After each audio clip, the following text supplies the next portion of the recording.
आगे आने दो। आजो कपूर जी आज सर नीचे कर सर जी सर। आज हमारे CSR से हीरो मोटोकॉर्प ने 100 बाइक्स फायर सर्विसेज को दी है और बड़ी खुशी की बात है क्योंकि अधिकतम फायर की जो रिपोर्ट्स आती है वो बड़े नैरो पैसेज के जो एरियाज हैं उनमें रिपोर्ट होती है जहां पर बड़े हमारे फायर इक्विपमेंट्स नहीं पहुंच पाते। जो हीरो ने सहयोग किया है उससे अब लगभग अर्बनाइज्ड एरियाज में छोटी छोटी गलियों के अंदर भी इमरजेंसी सर्विसेज को बेहतर तरीके से पहुंचाने में फायर डिपार्टमेंट और एफिशिएंसी दिखाने का काम करेगा। और हमने पिछले समय में अधिक ऐसे कदम उठाए हैं जिनमें फायर सर्विसेज को बेटर इक्विप्ड कैसे किया जाए, जिसमें अब हाई पावर में केस गया हुआ है जहां 80 मंजिल तक के भी जो फायर टेंडर्स हैं वो हम परचेज कर रहे हैं कि 80 फ्लोर हाइट पर भी अगर आगजनी होती है तो उसको हम टाइमली टेकअप कर पाए। हमारे जो 7 शहर हैं जिनमें 10 मंजिल से ऊपर के अपार्टमेंट्स या और कमर्शियल बिल्डिंग्स बनी हैं उनको देखते हुए उन सब के अंदर भी जो हमारा 80 मीटर ऊंचा फायर टेंडर होता है उसको प्रोक्योरमेंट का भी प्रोसेस शुरू कर दिया गया है। प्लस इमरजेंसी सर्विसेज के लिए डिस्ट्रिक्ट वाइज जितने हमारे HSIDC और HSVP के सेक्टर्स में एलोकेटेड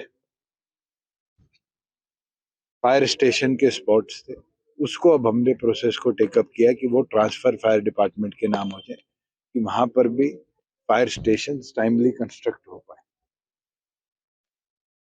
मुझे लगता है कि माननीय प्रधानमंत्री जी ने भी 2 साल पहले इसको एक टारगेट लिया था, हमने भी उसको आगे लेकर जाने का काम किया और आज जितनी हमारी गवर्नमेंट की इंफ्रास्ट्रक्चर्स हैं उनको सबको ऑलरेडी नोटिस इशू हो चुके हैं कि timely basic fire fighting equipment और फिर उसके साथ साथ plan for future fire fighting equipments वो डिपार्टमेंट को पुटअप करे।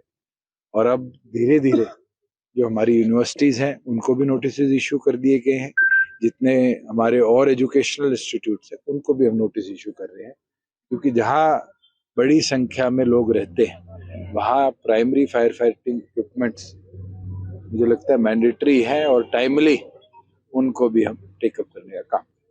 सर इंडिया अलायंस की मीटिंग चल रही है, अलग अलग दिल्ली में भी चल रही है, किस तरह से देखते हैं, क्या है अलायंस? अभी तो कई बैठकों का दौर इनका हुआ है तो मुझे नहीं लगता कि कहीं सहमति इन लोगों की बनी है। अगर सहमति बनती तो अब तक ये सीट शेयरिंग भी इशू कर देते और आने वाले भविष्य में भी मुझे इसको कोई गति मिलती नहीं। सर लोकसभा चुनाव ने भिवानी की जो सीट है वो अनाउंस कर दी है सर, उसको लेकर के आपसी क्योंकि आपका गठबंधन भी है, कोई चर्चा पहले हुई या फिर सीधे आपने? देखिए अब भिवानी लोकसभा सीट पर डॉक्टर अजय सिंह चौटाला जी सांसद रहे हैं और मुझे लगता है कि संगठन के तौर पर भी आज के दिन हमें काम करना है और जैसे हमारे राष्ट्रीय अध्यक्ष ने कहा है पार्टी के कार्यकर्ता अपने काम में जुट जाएंगे।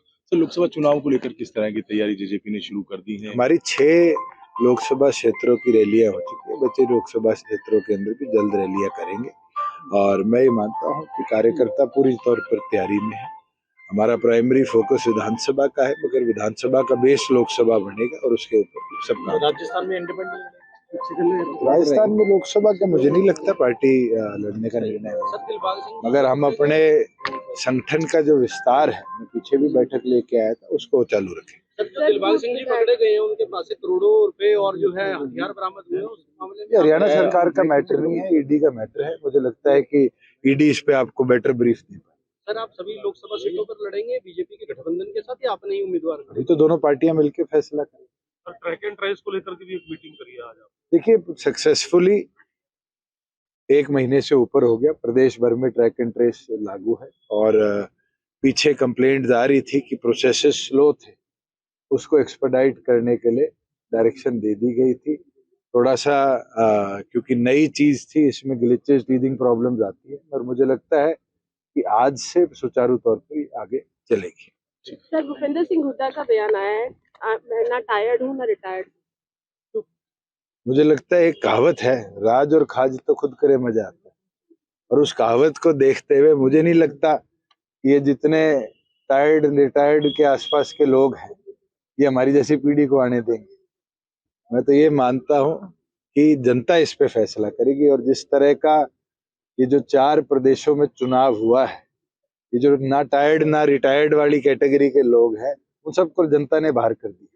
अच्छा सर, अगर लोकसभा के साथ विधानसभा भी अगर होगी हरियाणा की, तो आपको क्या लगता है ठीक कदम है अगर फैसला है? देखिए, मैं तो वन नेशन वन इलेक्शन के पक्ष में हूँ। ये रिसोर्स भी बचाता है और रिसोर्स के साथ साथ इससे पॉलिटिकल पार्टीज को भी फायदा होता है। मगर आज की परिस्थिति में वो तो कमेटी पूर्व राष्ट्रपति कोविंद जी की अध्यक्षता में बनी है, कब उस पर निर्णय होगा, क्या निर्णय होगा, उसके इंतजार करें। ठीक है।